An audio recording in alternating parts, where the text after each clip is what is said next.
BNP জামাত যারা এখন আওয়ামী লীগের নেতাকর্মীদের উপরে যারা মব করতেছেন, আমি তাদের উদ্দেশ্য করে একটু বলতে চাই, আপনারা যেভাবে অত্যাচার, জুলুম, জমি দখল, বাড়ি দখল এগুলো করতেছেন, দিন শেষে কিন্তু আপনাদের একটা জবাব দিয়ে আসতে হবে। সেই দিন আপনারা কি করবেন?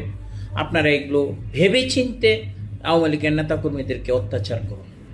আরেকটা কথা বলতে চাই, আপনারা এই বাংলাদেশটাকে যেভাবে মানচিত্র সাজিয়ে জামাত, এনসিপি, ছাত্র সমন্বয়ক যাদের সাথে ঘোলাটে করে বাংলাদেশটাকে ধ্বংস করে দিয়েছেন এবং জনস্রোতের মাধ্যমে যে একটা সমর্থ ছিল আওয়ামী লীগের, এখনো পুরনোরাই আওয়ামী লীগের 70% আওয়ামী লীগের ভোটার আছে এবং আপনাদেরকে মানুষ পারছে না মুখ খুলে আপনাদেরকে গণহত্যা করার জন্য পাবলিকে।